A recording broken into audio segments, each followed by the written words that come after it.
नमस्कार, बहुत स्वागत है आपका डिबेट लाइव बड़ी बहस मध्य प्रदेश में। मैं हूं आपके साथ अमित शर्मा। मध्य प्रदेश सरकार उच्च शिक्षा को लेकर तमाम तरह के बड़े दावे कर रही है। आज भोपाल के बरकतुल्लाह विश्वविद्यालय में हुए कार्यक्रम से लेकर पहले हुए कार्यक्रमों में सरकार ने उच्च शिक्षा को लेकर बड़े दावे पेश किए हैं। मुख्यमंत्री डॉक्टर मोहन यादव ने आज 100 करोड़ के विकास कार्यों का शुभारंभ किया और युवाओं के भविष्य के लिए रोजगार परक कोर्स, बस सुविधा और नई शिक्षा नीति के वादे दोहराए। लेकिन सवाल ये है कि क्या ये वादे जमीनी स्तर पर उतर रहे हैं या फिर ये सिर्फ घोषणाओं तक सिमट कर रह जाएंगे।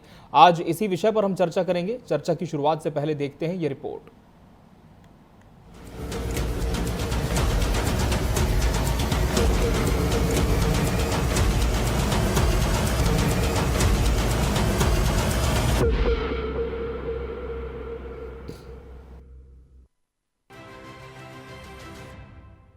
आज भोपाल के बरकतुल्लाह विश्वविद्यालय में मुख्यमंत्री डॉक्टर मोहन यादव ने पीएम ऊषा परियोजना के अंतर्गत नवीन कन्या छात्रावास, कृषि भवन तथा किया। उन्होंने विद्यालय में अध्ययनरत प्रत्येक विद्यार्थी को पैरों पर खड़ा करने के लिए रोजगार परक एवं व्यवहारिक कोर्स चलाने की घोषणा की। साथ ही समय की मांग के अनुसार नवीन और आधुनिक कोर्स खोलने का ऐलान किया। छात्रों की सुविधा के लिए विश्वविद्यालय में बस परिवहन की व्यवस्था सुनिश्चित करने का वादा किया।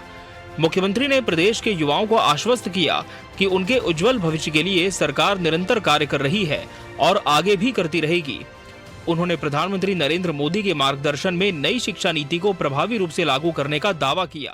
हमारी सरकार ने तय किया है, ये जितने खुले वो खुले, और भी जितनी जरूरत होगी वो सारे खोलने को हम तैयार हैं।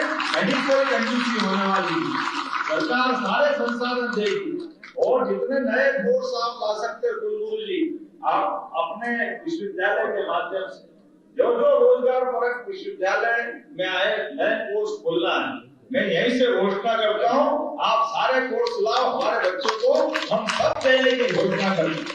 कांग्रेस का कहना है कि सरकार को शिक्षकों की नियमित भर्ती करनी चाहिए, भ्रष्टाचार पर सख्ती बरतनी चाहिए और छात्रों के भविष्य को सुरक्षित करने के लिए ठोस कदम उठाने चाहिए। नामांकन बढ़ाने के लिए गुणवत्ता सुधारनी चाहिए और बजट का सही उपयोग सुनिश्चित करना चाहिए। देखिए, प्रथम दृष्टया तो ये लगने लगा है कि माननीय मुख्यमंत्री जी स्वयं ये साबित करना चाहते हैं कि बतौर मुख्यमंत्री शिवराज सिंह चौहान बहुत अयोग्य मुख्यमंत्री थे कि इतने लंबे कार्यकाल में मध्य प्रदेश में कोई विकास ही नहीं कर पाए। उनके कार्यकाल में ना तो निवेश आया, न फैक्ट्री लगी, न रोजगार सृजन हुआ, न ही कृषि का उन्नयन हुआ, न शिक्षा का उन्नयन हुआ। जो भी नया नवाचार हो रहा है वो मोहन यादव के कार्यकाल में। सवाल ये उठता है 11 इन्वेस्टर समिट में कितना पैसा आया, कितना रोजगार सृजन हुआ, मुख्यमंत्री बताएंगे। वो निवेश की बात करते हैं, वो शिक्षा की बात करते हैं, हम रोजगार की बात करते हैं। अगर 24 लाख आपके दे भी दिए और 2-2.5 लाख ये भी हो गए तो 1,25,00,000 जो बेरोजगार युवा आपके हिसाब से है, उनको रोजगार कौन देगा? मतलब ना खाता ना वही, जो मोहन यादव कहें वही सही। तो साफ है कि मध्य प्रदेश सरकार उच्च शिक्षा में बड़े दावे कर रही है, लेकिन जमीनी हकीकत में कई चुनौतियां बाकी हैं। सवाल ये है कि क्या ये वादे वास्तव में युवाओं को भविष्य उज्जवल करेंगे या सिर्फ घोषणाओं तक सीमित रहेंगे। Bureau report, TV 24 news.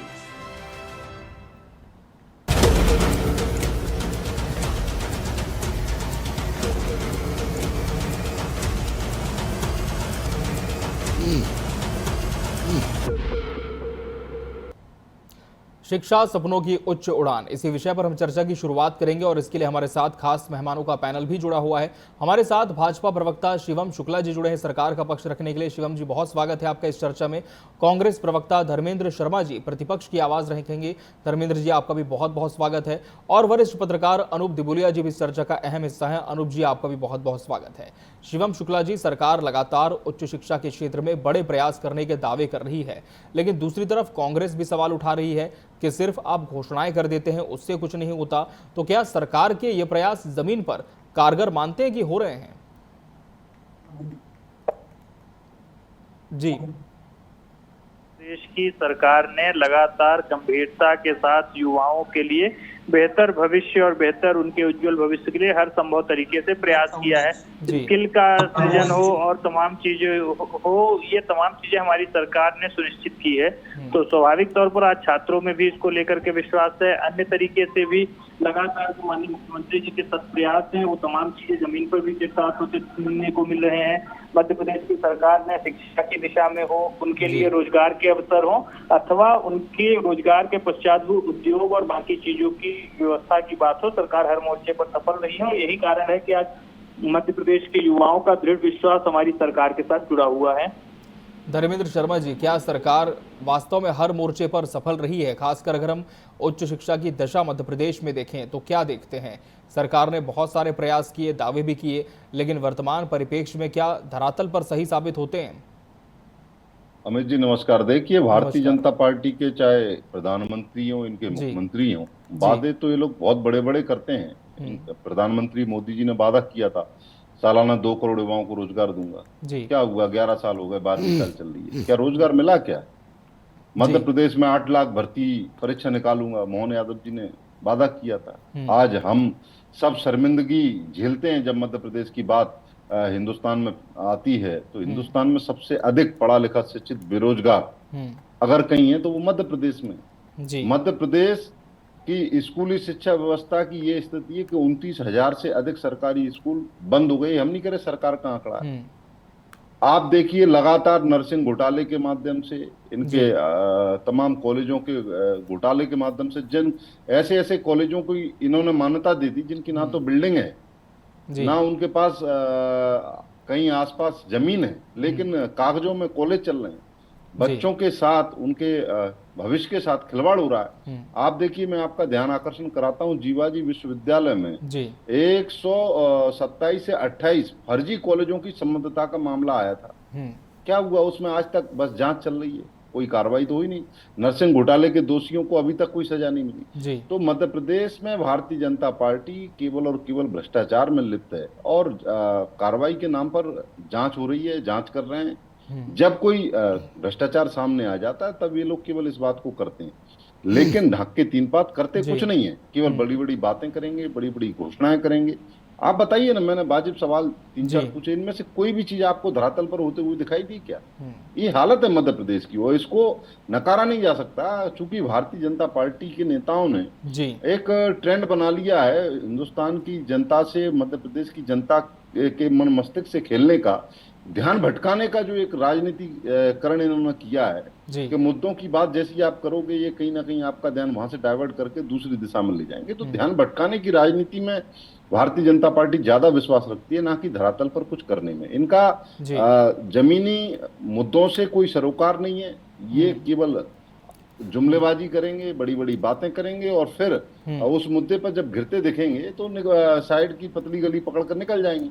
आप बताइए, आज पूरे मध्य प्रदेश में, मैं आपका 1 मिनट और लूंगा, किसानों की दुर्दशा देखकर हमको, आपको, सबको तरस आता है। किसानों पर लाठी चार्ज कर रही है ये सरकार, खाद तो दे नहीं पा रही।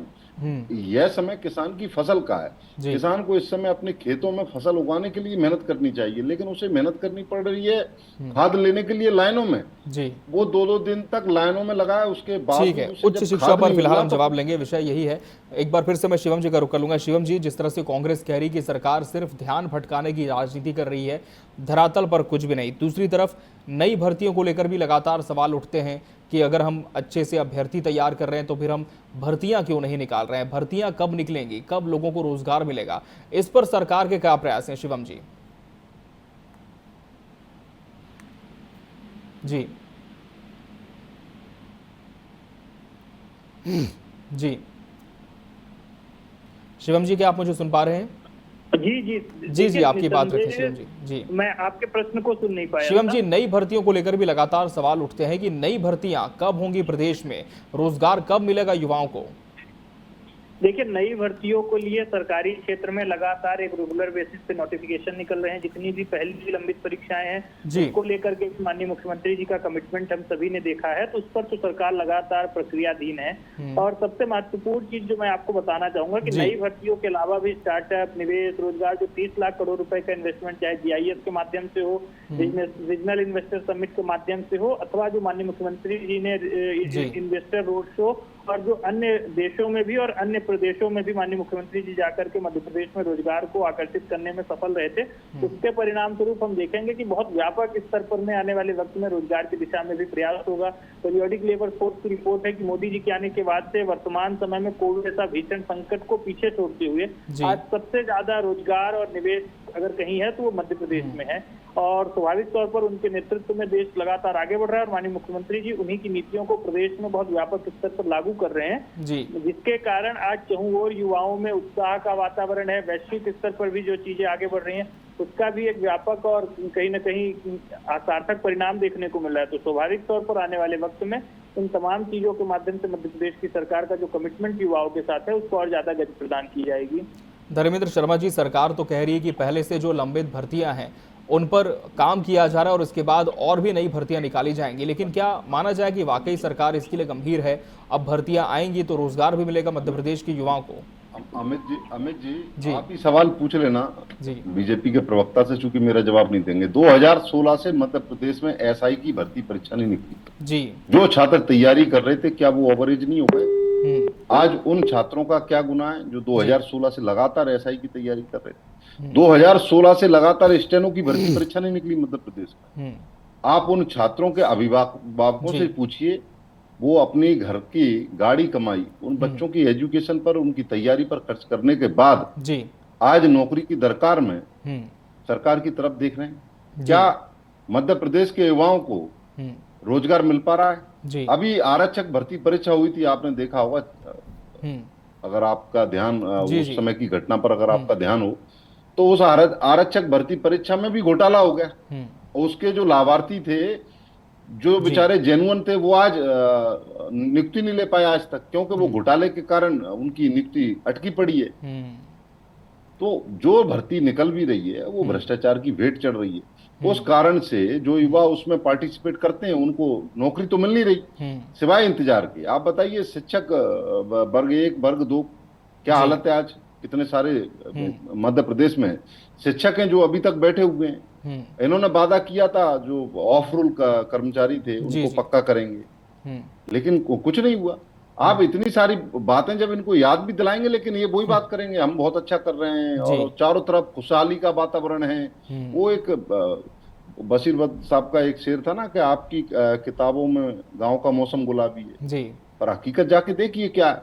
तो ये टेलीविजन पर और भाषणबाजी में यही करते हैं, झूठ बोलते हैं, जोर से बोलते हैं, जुमलेबाजी करते हैं। हकीकत पर ये लोग जाना नहीं चाहते। आज मध्य प्रदेश की राजधानी है भोपाल जी, और भोपाल में किस प्रकार से छात्र आए दिन प्रदर्शन करते हैं रोजगार को लेकर, वो इनको दिखाई नहीं देते। इनको आप बताइए, मैंने अभी किसानों का सवाल पूछा, किसान आपने रीवा की आज की घटना देखा होगा, लाइनों में लगी 1-1 किलोमीटर की लाइन लगी है। इनको वो लाइन में लगा किसान नहीं दिख रहा, किसानों पर लाठीचार्ज हो रही है वो भी इनको दिखाई नहीं दे रहा। तो हो क्या रहा है, इन लोगों का असल मुद्दों पर ध्यान नहीं है, और जैसे आप उन मुद्दों पर चर्चा करेंगे ये इधर उधर की बात कर। ठीक है, मैं इस पर जवाब दूंगा शिवम जी से। फिलहाल अनूप जी का हम रुख कर लेंगे। अनूप जी बोले जी, क्या अब आप मुझे सुन पा रहे हैं स्पष्ट? अनूप जी, क्या आपको मेरी आवाज मिल पा रही है स्टूडियो से? अनूप दिबोलिया जी, क्या आप मुझे सुन पा रहे हैं? आवाज नहीं आ रही जी जी, अनूप दिबोलिया जी, जिस तरह से उच्च शिक्षा को लेकर के आज हम चर्चा कर रहे हैं और उच्च शिक्षा को लेकर एक बड़ा कार्यक्रम आज भोपाल में हुआ, और अब सरकार का दावा है कि तमाम जो प्रयास हैं वो धरातल पर भी सही साबित हो रहे हैं, लेकिन बतौर पत्रकार आपका विश्लेषण क्या कहता है? क्या वाकई पिछले जो प्रयास थे वो भी सरकार के पूरे हुए और हम बेहतर दिशा में उच्च शिक्षा के क्षेत्र में आगे बढ़ रहे हैं?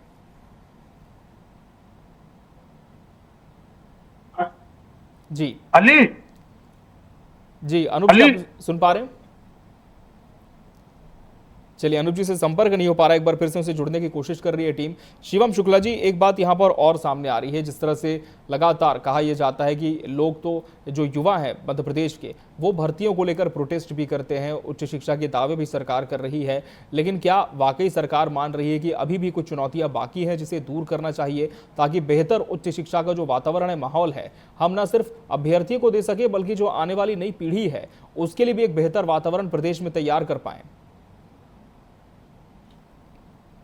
प्रदेश की सरकार उच्च शिक्षा में नए ऐसे कार्यक्रम चला रही है, अभियान चला रही है, और जिसके माध्यम से सुनिश्चित कर रही है कि उच्च शिक्षा की स्थिति को और गुणवत्तापूर्ण बनाया जाए। लेकिन अभी हमारा जो मूल प्रयास ये था कि दूरस्थ अंचलों तक भी, आदिवासी क्षेत्रों तक भी, सुदूर इलाकों तक भी हमारी शिक्षा व्यवस्था का प्रसार हो पाए, और उसमें सरकार ने सफलता हासिल की है। पीएम श्री एक्सीलेंस कॉलेज खोले जा रहे हैं, जिसके माध्यम से हमारी सरकार ने सुनिश्चित किया है कि लगातार हर देश के हर क्षेत्र में व्यापक तौर पर शिक्षा व्यवस्था का प्रसार हो पाए। मध्य प्रदेश में कॉलेजेस और यूनिवर्सिटीज की संख्या इनके समय देख लीजिए और उसके बाद देख लीजिए मध्य प्रदेश में विद्यार्थियों का ड्रॉप आउट रेशियो कांग्रेस के समय देखिए, वर्तमान में देखिए। मध्य प्रदेश की जो शिक्षा नीति थी उसमें भी व्यापक परिवर्तन हुए हैं, और उसमें एक एंटरप्रेन्योरशिप, इंडस्ट्रियलाइजेशन और एक इंडस्ट्रियस माइंडसेट जोड़ा जा रहा है, जिसके माध्यम से आने वाले वक्त में इन तमाम चीजों को साकार करने में हमारी सरकार पूर्णतया सफल होगी। जी अनूप जी, क्या अब आप मुझे सुन पा रहे हैं? अनूप दिबोले जी, क्या आपको मेरी आवाज मिल पा रही है अब स्पष्ट स्टूडियो से? जी, मेरी आवाज आ रही है आपको? जी जी अनूप जी, अब आपकी आवाज आ रही है। अमित जी, मेरी आवाज आ रही है? जी जी सर, अब आपकी आवाज मिल रही है। जी अनूप जी, आपकी आवाज मिल पा रही है मुझे। अमित जी, हाँ अमित जी बताइए। अनूप जी, जिस तरह से उच्च शिक्षा को लेकर एक बड़ा कार्यक्रम आज भोपाल में हुआ और सरकार का दावा यही है कि इस क्षेत्र में हमने जो पिछले प्रयास किए थे वो पूरे हुए, अब और नए आयाम स्थापित करने की दिशा में हम बढ़ रहे हैं। लेकिन दूसरी तरफ विपक्ष सवाल उठा रहा है कि केवल ये दावे हैं, घोषणाएं हैं, जमीन पर कुछ नहीं हुआ। लेकिन आपका विश्लेषण क्या कहता है कि वाकई जो पिछले प्रयास हुए हैं, कोशिशें हुई हैं, वो रंग लाई है उच्च शिक्षा के क्षेत्र में? जी अमित जी, देखिए मैं मध्य प्रदेश की जहाँ तक बात करूँ जी सर, तो हायर एजुकेशन और स्कूल एजुकेशन के बीच में जो गैप है वो लगभग पिछले 20 सालों में वो बढ़ता जा रहा है। हम बात करेंगे अंडर ग्रेजुएशन में, यूजी में एडमिशन के रिकॉर्ड की, तो इस बार बहुत ज्यादा इंतजार लोगों को करना पड़ा स्टूडेंट्स को। लेकिन जहां तक हायर एजुकेशन की वेलफेयर की बात करूं, हायर एजुकेशन की प्रोग्रेसिव ग्रोथ की बात करूं, तो वो निश्चित रूप से अन्य राज्यों की तुलना में, अभी मैं पिछले करीब स्टडी की थी, मैंने एक स्टोरी भी की थी इस पर, निष्पक्ष रूप से एक बात मैं सामने रखना चाहता हूं कि देश के तकरीबन 17 राज्यों से हम अभी भी पीछे चल रहे हैं हमारे यहाँ यूजी और पीजी के मामले में। तो कहीं ना कहीं निश्चित रूप से शिवराज सिंह चौहान जी के कार्यकाल की तुलना में मोहन यादव जी का बहुत कम समय हुआ है। उन्होंने प्रयास जरूर किए हैं, लेकिन इतने भर प्रयासों से काम नहीं चलेगा। राष्ट्रीय शिक्षा नीति पर जब तक पूरी तरीके से अमल नहीं होगा, राष्ट्रीय शिक्षा नीति में आपको पता है जो प्रावधान किए गए हैं, बहुत अच्छे प्रावधान किए गए हैं, जब तक उन पर अमल नहीं होगा, प्रोफेसर की भर्ती, असिस्टेंट प्रोफेसर की भर्ती, और जब तक स्कैम बंद नहीं होंगे, मध्य प्रदेश में लगातार स्कैम भी बहुत हो रहे हैं, जब तक इन पर कंट्रोल नहीं होगा, अमित जी मैं निश्चित रूप से समझता हूं कि ग्रोथ की बात हम नहीं कर सकते, बेमानी होगी। अमित जी बिल्कुल। शिवम जी, क्या मानते हैं कि भ्रष्टाचार एक बहुत ही बड़ी जड़ है, जिसे दूर कर दिया जाए तो और बेहतर हो सकता है? देखिए अमित जी, सबसे महत्वपूर्ण चीज यह है कि मध्य प्रदेश की सरकार ने भ्रष्टाचार पर जिस स्तर का कंट्रोल स्थापित किया है वो कांग्रेस और अन्य दलों के लिए अनुकरणीय है। इनकी ही सरकारें हैं जो अन्य राज्यों में कह रही हैं हमारे पास पर्याप्त मात्रा में धनराशि नहीं है, हमारे पास और इस व्यवस्था को संचालित नहीं कर पा रहे हैं। कर्नाटक, हिमाचल से आप तुलना कर लीजिए, तेलंगाना से तुलना कर लीजिए, जो अपना डेप्थ तक चुका नहीं पा रहे हैं, उल्टा शिक्षकों का वेतन रोक रहे हैं, वेतनमान रोक रहे हैं। मध्य प्रदेश में शिक्षकों में कर्मी कल्चर, इस प्रकार की चीजें इन्होंने स्थापित की। हमारी सरकार लगातार गंभीरता के साथ मध्य प्रदेश के विद्यार्थियों के लिए, मध्य प्रदेश के अभिभावकों के लिए पूरी तरीके से कमिटेड है, और लगातार इस दिशा में सरकार सफलतापूर्वक अपनी चीजों को आगे बढ़ा रही है। धर्मेंद्र जी, सरकार तो कह रही है कि कोई चुनौतियां नहीं है, फिलहाल बेहतर ही होगा और भ्रष्टाचार भी नहीं है, लेकिन क्या मानते हैं, क्या वाकई कुछ और लूप होल्स हैं जिस पर सरकार का जो ध्यान है वो विपक्ष आकृष्ट करना चाहेगा इस विषय पर?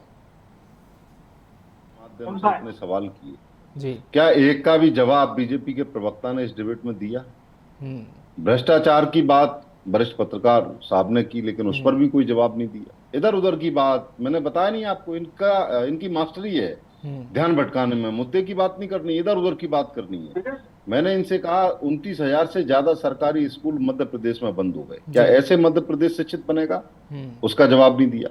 मैंने कहा 2016 से आज तक एसआई भर्ती परीक्षा नहीं हुई, क्यों नहीं हुई? उसका जवाब नहीं है। स्टेनो की भर्ती परीक्षा नहीं हुई, क्यों नहीं हुई? उसका जवाब नहीं है। अभी जो आरक्षक भर्ती परीक्षा हुई थी वो घोटाले की भेंट चढ़ गई, भाजपा के नेताओं ने उसमें भी भ्रष्टाचार कर दिया, तो उसके जो लाभार्थी थे वो आज भी बेचारे परेशान हैं। उनकी समस्या का निराकरण कब होगा? नर्सिंग घोटाला जो हुआ था और इतने सारे अवैध कॉलेज जो पाए गए थे, जिनकी मान्यता है इनकी सरकार ने दे दी, जिन कॉलेजों के पास ना तो जमीन है ना भवन है, लेकिन कागजों में कॉलेज चल रहे हैं, इन्हीं की सरकार ने उसमें जांच की, एफआईआर की। अभी तक कोई कार्रवाई नहीं हुई, किसी भी अपराधी को ना तो पकड़ा गया ना दंडित किया गया। और जो स्टूडेंट उन कॉलेजों में पढ़ रहे थे, उनके साथ, उनके भविष्य के साथ क्या होगा, उसके ऊपर कोई जवाब नहीं दिया। तो ये केवल जुमलेबाजी, बयानबाजी करने से मध्य प्रदेश की शिक्षा नीति कारगर नहीं होगी। मध्य प्रदेश को अगर बेहतर बनाना है, मध्य प्रदेश के भविष्य को बेहतर बनाना है, तो अब आपको 22 साल हो गए मध्य प्रदेश में सरकार चलाते चलाते, कम से कम भ्रष्टाचार पर रोक लगाइए। भारतीय जनता पार्टी के नेताओं के पेट जो इतने बड़े हो गए हैं कि इतना हजारों करोड़ों रुपए कमाने के बाद भी आज भी अगर उनका भ्रष्टाचार से मन नहीं भर रहा है, तो मध्य प्रदेश कहां जाएगा। अब आप सब लोग मिलकर कम से कम मध्य प्रदेश को एक बेहतर भविष्य देने के लिए काम करिए। जी, मेरी तो यही गुजारिश है भाजपा के प्रवक्ता के माध्यम से, काश भाजपा के नेता और मुख्यमंत्री मंत्री सुन ले, इन भ्रष्टाचारियों पर कोई कार्रवाई हो और मध्य प्रदेश के युवाओं को बेहतर भविष्य मिले। जी, अनूप डिबोले जी, शिक्षा नीति को लेकर के बात हुई, भ्रष्टाचार पे तो सरकार का फिलहाल यही स्टैंड है कि ऐसा कुछ प्रदेश में हो नहीं रहा है। लेकिन जहां तक अभ्यर्थियों की हम बात करें, तो अभ्यर्थियों की मांगों को लेकर सरकार कितनी गंभीर दिखती है आपको प्रदेश में? देखिएगा, स्कूल शिक्षा को लेके तो 2-3 प्रोजेक्ट चल रहे हैं। जी, मैं बात करूं बुनियादी शिक्षा की, सबसे बुनियादी जरूरत थी, तो स्कूल ड्रॉप आउट की संख्या जो है वो मध्य प्रदेश में लगातार बढ़ रही है। स्कूल, आप स्वयं ये सोचिएगा कि जब तक विद्यार्थी स्कूल कंप्लीट करेगा, स्कूल एजुकेशन, उसके बाद आगे एजुकेशन की तरफ जाएगा। लेकिन स्कूल ड्रॉप आउट की संख्या मध्य प्रदेश में पिछले 10 सालों की वर्तमान साल में सबसे ज्यादा है। एक बात अमित जी। दूसरी बात यह है कि जिस तरीके से स्कूल एजुकेशन को लेकर अलग अलग प्रोजेक्ट चलना है, मध्य प्रदेश में हायर एजुकेशन की एक स्पेसिफिक पॉलिसी की जरूरत महसूस की जा रही है, और ये जरूरत पिछले करीब 10 वर्षों से महसूस की जा रही है जी, हायर एजुकेशन की अमित जी। वो जब तक बुनियादी उसमें कुछ प्रावधान नहीं होंगे, मैं समझता हूँ तब तक कोई बड़ा बदलाव या रिवॉल्यूशनरी चेंज की बात हम नहीं कर सकते अमित जी। बिल्कुल, तो बुनियादी वस्तुओं पर पहले ध्यान हो रहा और उसके बाद ही हम कह सकते हैं कि बड़ा बदलाव इस क्षेत्र में आएगा। बहरहाल समय हमारे पास इतना ही था इस चर्चा के लिए। आप सभी मेहमानों का बहुत बहुत धन्यवाद हमसे इसमें जुड़ने के लिए और इसका हिस्सा बनने के लिए। इसी के साथ बड़ी बहस डिबेट लाइव मध्य प्रदेश में आज के लिए फिलहाल इतना ही। मुझे और पूरी टीम को दीजिए इजाज़त। नमस्कार।